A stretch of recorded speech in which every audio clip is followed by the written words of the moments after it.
Aujourd'hui, je t'apprends comment les mathématiciens font pour découvrir leur théorème. On va le faire ensemble. Viens, on est dimanche, mois de novembre, il fait pas très beau, 18 h, il fait déjà nuit, et tu dis tiens, j'ai rien à faire, et si je commençais à compter les premiers nombres impairs? Bah ouais, rien à faire pour rien à faire, autant faire des petits calculs. Tu dis 1 plus 3.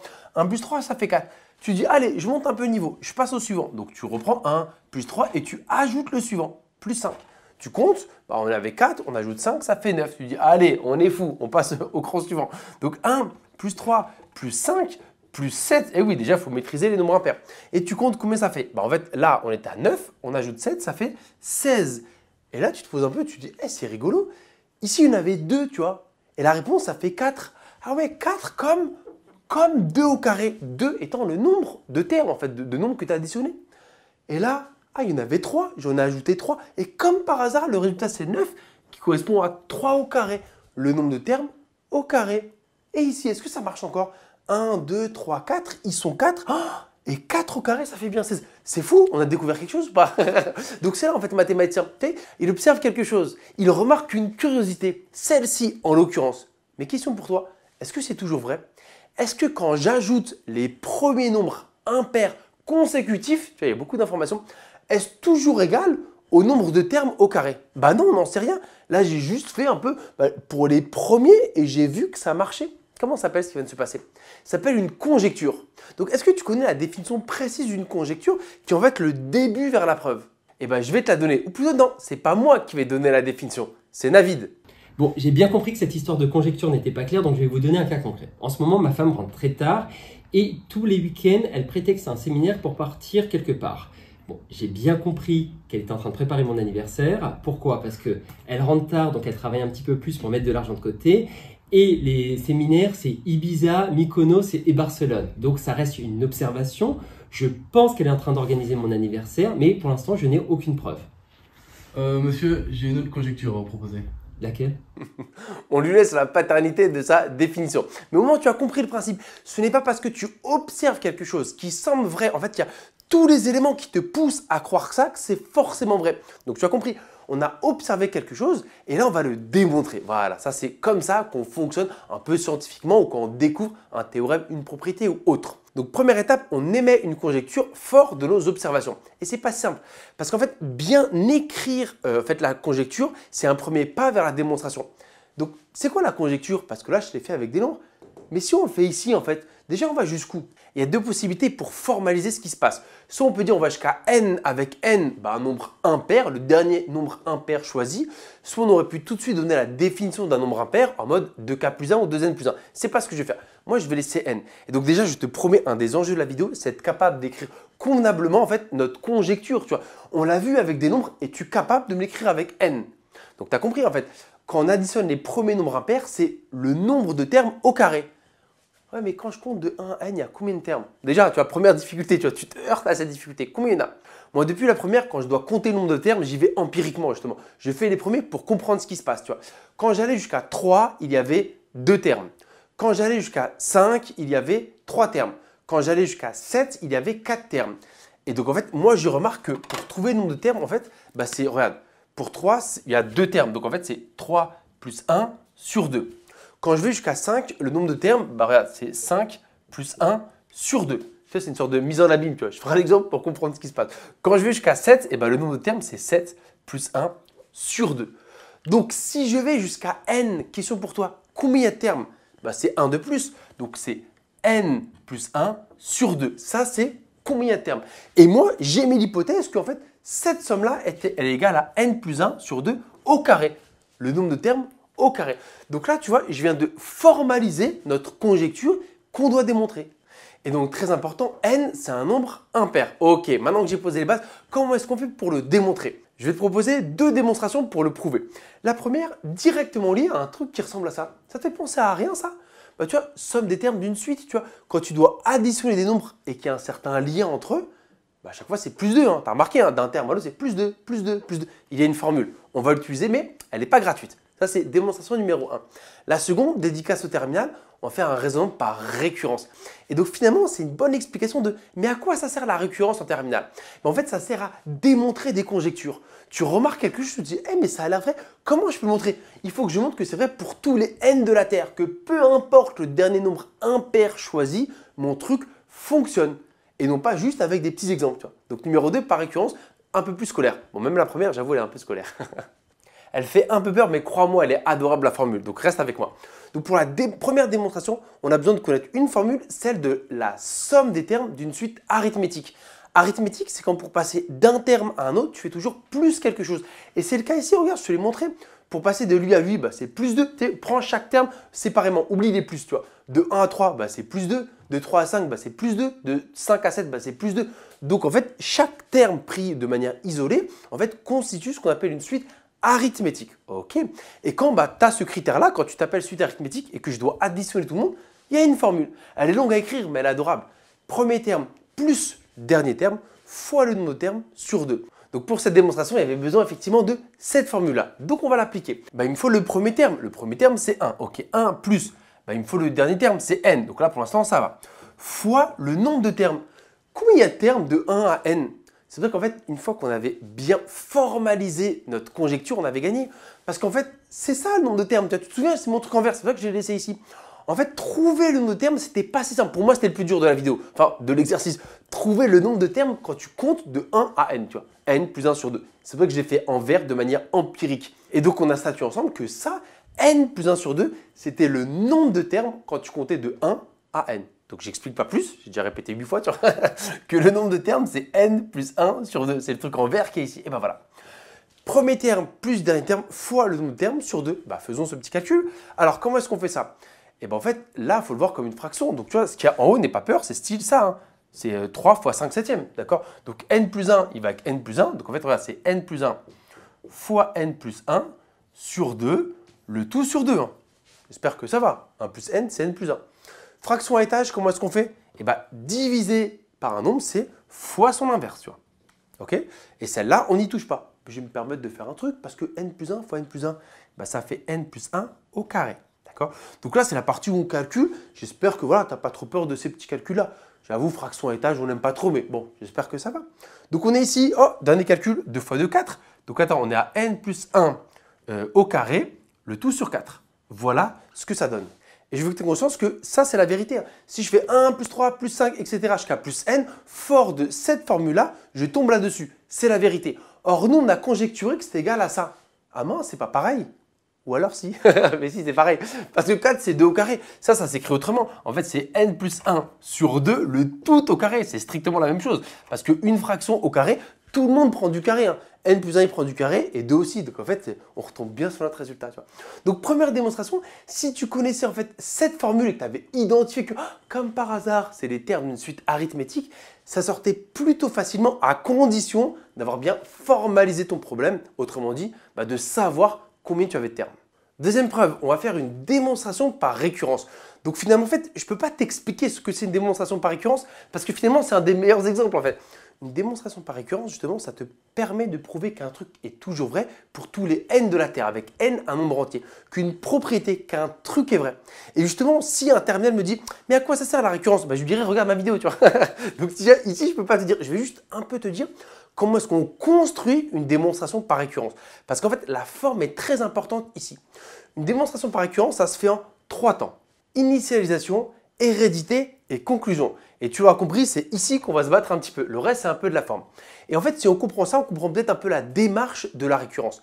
Donc en fait, on voit une propriété, on se dit, tiens, est-ce qu'elle est toujours vraie? D'abord, la base, c'est de s'assurer qu'elle est vraie au premier rang, tu vois, au début. En vrai, pour une seule valeur, ça suffit. On s'assure que mon truc est vrai au premier rang. L'initialisation. Et ensuite, hérédité, qu'est-ce que c'est? En fait, on va dire, imagine, c'est vrai pour un certain n fixé. Genre, je prends un n fixé, je ne sais pas, je vais jusqu'à 17, 21, 37, un nombre impair, mais je l'appelle pas 17, 21 ou 37, je l'appelle n. On dit, je prends un n fixé et je vais dire, imagine mon truc est vrai pour lui. Et je vais prouver que c'est vrai pour le suivant, pour celui qui est juste après. Qu'est-ce que ça veut dire? C'est qu'on vient de prouver que le passage est vrai. C'est ça la démonstration par récurrence. On va prouver que le passage est toujours vrai. Mais Juste avant, on a montré que c'était vrai au premier rang. Donc, suis mon raisonnement. Imagine ta propriété est vraie au premier rang. Mais tu sais que le passage d'un état à un autre est toujours vrai. Eh bien, c'est bon, c'est vrai au premier rang. Or, si c'est vrai à un rang, on vient de prouver que c'est vrai au rang suivant. Ah, donc, je suis vrai au rang 1. Mais si c'est vrai à celui-là, c'est vrai au suivant, c'est vrai au suivant, etc. Donc, c'est vrai pour tous les rangs de la Terre. Et ensuite, on le dit proprement dans la conclusion. Voilà, j'essaie de te faire comprendre ce qu'est une démonstration par récurrence, comme d'habitude avec ma gestuelle bien à moi. Donc, on est parti. L'initialisation, elle est faite en fait. C'était ça, c'est notre truc au début. On doit prouver que ce truc-là est vrai. Voilà, c'est vrai, 1 plus 3 plus 4, ça fait bien 2 au carré. Donc en vrai, il n'y a rien à écrire vu que ça, c'était l'introduction de la vidéo. Juste ici, il y a une subtilité à laquelle il faut faire attention parce que je viens de dire pour tous les n de la Terre. C'est pas tout à fait vrai parce que regarde, moi, qui est n ici? N, certes, c'est un entier, mais n, je l'ai mis ici. N, c'est un nombre impair. Donc en fait, je fais cette démonstration pour tous les n de la Terre, mais tous les n qui sont en mode 2k plus 1, qui s'écrivent 2k plus 1, parce que si tu t'écris 2 fois un entier plus 1, c'est que tu es impair. Bah oui, parce que 2 fois un truc, tu es pair, plus 1, tu es impair. Mais moi, j'ai pas envie de le faire avec 2k plus 1, je vais le faire avec n, d'accord? Je fais ce que je veux, juste je le dis, tu vois. Donc je déclare mon hypothèse. Ici, n, c'est un nombre impair, et donc voilà ce que je dois démontrer. Et en fait, l'initialisation, parfois, elle est lourde à écrire, elle est tellement évidente qu'on ne comprend pas. Si n égale 1, que vaut la somme de gauche? Elle est réduite à son premier terme, ça fait 1. Et si n égale 1 à droite, ça fait 1 plus 1, 1 plus 1, ça fait 2. 2 sur 2, ça fait 1, donc 1 au carré. 1 versus 1 au carré, c'est bien égal, tu vois. C'est un peu nul l'initialisation, c'est ça qui est intéressant. Si n égale 3, regarde, ça bouge qu'à 3. Si n égale 3, la somme de gauche, elle s'appelle 1 plus 3, d'accord? 1 plus 3, ça fait 4. Versus, que vaut cette formule-là? Si n égale 3, on n'a qu'à faire. Ça fait 3 plus 1 sur 2 au carré. 3 plus 1, ça fait 4. 4 sur 2, 4 sur 2, ça fait 2. 2 au carré, ça fait 4. Ah, j'ai retrouvé la même chose, d'accord? Donc, l'initialisation, normalement, un seul suffisait. Mais c'est pour te montrer, si tu découvres un peu la récurrence, que mon truc est vrai au premier rang. L'hérédité, la partie la plus redoutée par les candidats, parce qu'on ne sait jamais comment écrire et par quoi commencer. Numéro 1, dans l'hérédité, en fait, tu dois prendre ton temps pour être rigoureux. C'est quoi rigoureux? C'est que tu dis, on suppose n supérieur ou égal à 1 fixé, d'accord? N est impair, d'accord? N est impair. Et ensuite, on va supposer un truc. Tu te souviens ce que je t'ai dit en mimant? L'hérédité, c'est quoi? On va supposer que c'est vrai pour un certain n et on va montrer que si c'est vrai pour n, alors obligé, c'est vrai au rang suivant. Ok? Donc, supposons que ce truc-là est vrai. Autrement dit, on suppose que cette égalité est vérifiée. Tu vois. Dans le supposons de l'hérédité, c'est on suppose que ce truc-là est vrai, mais toute la subtilité réside là-dedans. On suppose que c'est vrai pour un certain n fixé. Et on va montrer que c'est vrai au rang suivant. Et c'est là où il faut faire attention. Le rang suivant, généralement, c'est le suivant. Après n, il y a n plus 1. Mais sinon, parce que n est impair. N est impair. Donc, c'est qui le impair suivant? C'est qui le nombre impair? Imagine n, il est impair. Le suivant, comment il s'appelle? Attention à ce que tu vas dire. Le suivant, il s'appelle n plus 2. Bah oui, tous les deux, j'ai un nombre impair. Okay, donc, c'est pour ça qu'il y avait une petite feinte dans cette écriture de la récurrence. Et donc, on doit démontrer quoi? Que cette égalité est vraie au rang suivant. Autrement dit, quand je vais jusqu'à n plus 2. Donc, je vais démontrer que cette somme jusqu'à n plus 2, elle est égale à quoi? En fait, elle est égale à ça, mais pour n plus 2. Donc, quand n devient n plus 2, regarde, petit jeu de couleurs. Donc, ça fait n plus 2 plus 1 sur 2, le tout au carré. Voilà ce qu'on doit démontrer, tu vois. Parce que ce truc-là, c'est vrai quand je vais jusqu'à n. Oui, mais en fait, pour n'importe quel impair. Donc, si je prends le impair suivant, celui-là aussi, il bouge, tu vois. Donc, c'est n plus 2, le impair suivant. Donc, n plus 2 plus 1, je peux mettre directement. Donc, en haut, ça fait combien? N plus 3. Donc moi maintenant, voilà ce que je dois démontrer. Et j'ai oublié le plus important, merci à Madame Drapier, tu sais, celle qui m'a tout appris seconde et terminale, notamment en dénombrement, je fais tellement de vidéos où je lui rendais hommage, et c'est elle aussi qui m'a pris le squelette de la récurrence. Et je la remercie tous les jours parce que elle écrivait exactement comme ça. Pourquoi c'était puissant ce qu'elle faisait? Parce qu'ici, je vais te dire un truc, tu sais qu'il y a autant de façons de rédiger l'hérédité qu'il y a de profs de maths, tu vois. Mais la scène est la meilleure et je vais t'expliquer pourquoi. Parce qu'en fait, supposons, tac, tu as sous les yeux ton arme, ce qu'on appelle l'hypothèse de récurrence. Et dans le montrons que, tu vois, j'ai fait l'effort comme ça, tu as exactement sous les yeux là où tu dois arriver. C'est-à-dire là, dans les calculs qu'on va faire, tant que j'ai pas ça, j'ai pas gagné. Tu as sous les yeux là où tu dois arriver. Voilà, petit laïus, merci Madame Drapier. Ok, on y va, on doit démontrer ça. Comment est-ce qu'on pourrait faire? J'aurais écrit mon hypothèse de récurrence. On a supposé que ce truc-là est vrai ici, dans ce cas précis. Et moi, j'aimerais avoir ça en fait. Et en fait, qu'est-ce qui me sépare là de là? Ah oui, en fait, regarde dans ce que je dois montrer, toute l'équipe de gauche. Ah là, regarde, je vais jusqu'à n et j'ajoute ça. Et comme j'ai une égalité, j'ai le droit d'ajouter le même nombre de part et d'autre. En fait, elle était là la stratégie. Je pars de l'hypothèse de récurrence et moi, je sais où je dois aller. Ah ouais, mais je suis un petit malin. Je dois voir ça à gauche. bah, j'ajoute. Mais le prix à payer, c'est de l'ajouter à droite. Ok, donc c'est vrai. Et donc à gauche, je suis super content parce que j'ai pile ça. Qu'est-ce qu'il reste à faire? Bah, il te reste juste à prouver que ce qui est écrit ici, c'est pareil que ça. Et ben c'est parti. Et moi, je suis encore plus malin parce que je ne réécris pas tout. J'ai écrit que cette partie-là que je vais travailler au corps. Comment est-ce qu'on va faire? Le carré, je le donne à tout le monde. Donc c'est n plus 1 au carré sur 4. Et donc, je vais mettre tout le monde sur 4 pour pouvoir les ajouter. N plus 1, alors on part, il est sur 1. Bah, je fais x4 en haut et en bas. Je vais me permettre d'y aller directement, d'accord? Tout le monde doit être x4. Donc, je développe le 4 à tout le monde, ce qui donne 4 fois n, 4n plus 8.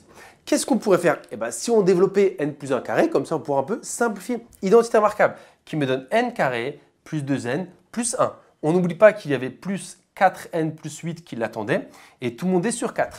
Donc, finalement, cette quantité-là, elle est égale à quoi? N carré plus 6n, on a n carré plus 6n plus 9. Plus 9, le tout sur 4. Ok, moi je suis arrivé ici. Donc en fait, maintenant je peux affirmer, d'après mes calculs, que ça, c'est égal à ça. Allez, je l'écris ici. J'ai des scrupules d'effacer, donc je l'ai écrit ici. Tu as compris, je suis parti de là, j'ai fait mon travail et j'ai trouvé n carré plus 6n plus 9 sur 4. Et là, soit tu regardes ce sur quoi tu dois te trouver, c'est ce que tous les élèves font. Une fois qu'ils regardent ça, ils disent « Ah oui, c'est bon, j'ai gagné ». Ou alors, idéalement, tu vois, le numérateur, bah, c'est une identité remarquable, tu vois. C'est a au carré plus 2ab plus b au carré. C'est exactement ça, regarde. N carré et 9, ce sont des carrés. Donc ça, en fait, c'est quoi? C'est n plus 3, le tout au carré sur 4. Et depuis le début de la vidéo, je te dis, quand tu as une fraction au carré, c'est comme si tout le monde se prenait du carré. Donc ça, comment je peux l'écrire autrement? Bah, c'est n plus 3 sur 2, le tout au carré. Je l'ai assez répété pendant la vidéo, tu vois. Donc ça fait n plus 3 carré sur 4. Donc en fait, on vient de prouver que ça, avec toutes nos transformations, c'est égal à ça. Regarde, il est pile en face depuis. Bon, j'avoue, le tableau, pardon, je ne l'ai pas très bien géré, tu vois. Mais c'est long de récurrence. Tu vois. Donc, j'ai bien montré que ça, c'est égal à ça avec toutes les transformations successives. Il y avait un peu de calcul, mais une fois que tu avais compris où tu allais, en fait, c'est ça que tu devais faire. C'était que du calcul, entre guillemets, comme disait aussi Madame Drapier. Tu vois. Donc, en fait, la démonstration par récurrence est terminée. Initiation hérédité. J'ai vérifié l'hérédité. Donc, en théorie, hop, troisième tiré CCL, la conclusion. Une belle phrase à écrire. On dit, voilà, on a bien montré, d'après le principe de récurrence, que pour tout entier naturel n impair, ce truc-là est vrai. On a un peu transpiré. Je ne sais pas si tu as suivi jusqu'au bout, parce que là, ce n'est pas le plus intéressant, j'ai envie de dire, tu vois, parce que c'est un truc un peu scolaire, mais la promesse en début de vidéo, c'était quoi? Je te montrais comment devenir un mathématicien ou un scientifique, à savoir comment, à partir d'une observation, tu l'ériges en loi. Et c'est ce qui vient de se passer. Mais après, pour l'ériger en loi, bah, évidemment, ce n'est pas gratuit, c'est pas tu fais un petit calcul, tu vois. Et encore, ce n'était pas non plus horrible, parce que c'était un truc plutôt gentil. Et donc, le raisonnement par récurrence, comme la première démonstration, vient de prouver que cette égalité est toujours vraie. Et avoue, quand tu la poses comme ça, elle est presque un petit peu magique. D'ailleurs, j'en ai fait des vidéos très courtes en short ou sur d'autres plateformes. Elles ont bien marché parce que on dit « Ah, c'est fou, ça marche toujours !» Oui, ça marche toujours. Voilà pourquoi les deux démonstrations. Dis-moi celle que tu as préférée. Je pense peut-être la première. Encore que celle-ci peut-être se défend un peu. Mais surtout, j'espère que ça t'a plu.